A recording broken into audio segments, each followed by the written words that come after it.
Drama serial لاڈلی کی اگلی قسط میں ہم دیکھیں گے کہ نازو جو کہ ایک بار پھر گھر میں فساد کا باعث بن چکی ہے اور اپنے بھائیوں کا گھر توڑوانے میں کوئی کسر نہیں چھوڑ رہی، راہم نازو کی وجہ سے اپنی بیوی آبرش کو لے کر گھر سے چلا جاتا ہے۔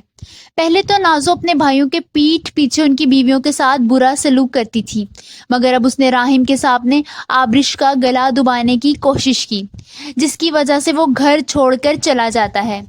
یہ بات جب ارسل کو پتہ چلتی ہے تو وہ پریشان ہو جاتا ہے، کیونکہ اس نے کبھی تصور بھی نہیں کیا تھا کہ نازو اس حد تک جا سکتی ہے اور اس کی وجہ سے گھر کا شیرازہ اتنے برے طریقے سے بکھر سکتا ہے۔ وہ ٹوٹی ہوئی حالت میں ہسپتال جاتا ہے جہاں سندس ہوتی ہے۔ وہ روتے ہوئے سندس کو کہتا ہے کہ دعا کرنا راہم واپس آ جائے، ہمارا گھر بکھر چکا ہے۔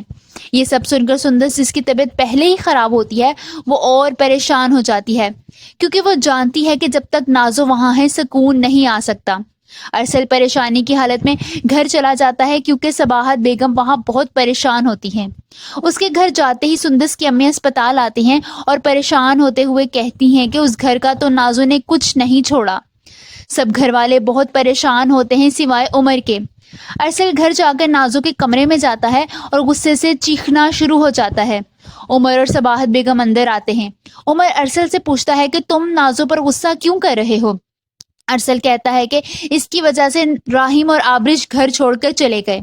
ارسل نازو سے کہتا ہے کہ اٹھو اور راہم اور آبرش سے جا کر معافی مانگو، جس پر عمر ارسل پر چلاتا ہے اور کہتا ہے کہ نازو کسی سے معافی نہیں مانگے گی، بلکہ راہم اور آبرش کو چاہیے کہ وہ نازو سے معافی مانگے۔ ارسل عمر کی بات سن کر حیران رہ جاتا ہے اور وہ سوچتا ہے کہ عمر کو نازو کی اصلیت آخر کیوں نظر نہیں آ رہی۔ دونوں بھائیوں میں بحث شروع ہو جاتی ہے۔